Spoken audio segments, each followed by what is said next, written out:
చమురు చుట్టూ లోకం నడుస్తోంది. వాటి కోసమే యుద్ధాలు, వాటి కోసమే ఆంక్షలు, టారిఫులు. రష్యాలో చమురు శుద్ధి కర్మాగారాలే టార్గెట్గా ఉక్రెయిన్ గత కొంతకాలంగా డ్రోన్ దాడులు చేస్తోంది. ఈ దాడుల్లో రష్యా ఆయిల్ రిఫైనరీలు తీవ్రంగా దెబ్బతింటున్నాయి. రష్యాలో కీలక చమురు శుద్ధి కర్మాగారాలపై ఈ ఏడాది ఆగస్టులో ఉక్రెయిన్ అతిపెద్ద డ్రోన్ దాడులు చేపట్టింది. ఈ దాడులతో రష్యా మొత్తం శుద్ధి సామర్థ్యంలో 20% తగ్గింది. ఈ నిర్ణయంతో రష్యాలో అంతర్గతంగా ఇంధన కొరత తలెత్తుతోంది. ఈ పరిస్థితి అధిగమించేందుకు రష్యా తన ముడి చమురు ఎగుమతులు రోజుకు 2 లక్షల బ్యారెళ్లు పెంచేసింది. పైగా ఈ దాడుల ఫలితంగానే బ్యారెల్కు $5 నుంచి $6 తగ్గించి మరీ విక్రయించాల్సిన పరిస్థితి నెలకొంది.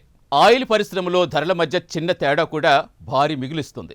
అలాంటిది దాదాపు $6 అంటే సామాన్యం కాదు. ప్రపంచంలో 3వ అతిపెద్ద చమురు కొనుగోలుదారైన భారత్కు ఇది కలిసొచ్చింది.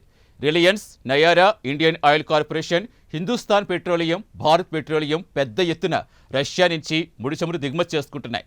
ఫలితంగా రిలయన్స్ రిఫైనింగ్ లాభాలు మరింత పెరగనున్నాయి. రిలయన్స్ సంస్థ చమురును దేశీయంగా విక్రయించడంతో పాటు ఐరోపా, సింగపూర్, ఆఫ్రికాలకు ఎగుమతి చేస్తుంది. మన దేశంలో రిఫైనరీలు పూర్తి స్థాయి సామర్థ్యంతో పనిచేస్తూ ఉంటాయి.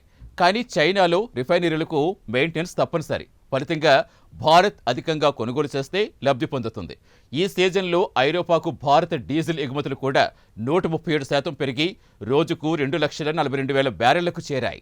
అయితే రష్యా చమురు కొనుగోలుపై పశ్చిమ దేశాలు ఆంక్షలు విధించినా భారత్ మాత్రం రష్యా నుంచి ఆయిల్ కొనుగోలు జరుపుతూనే ఉంది.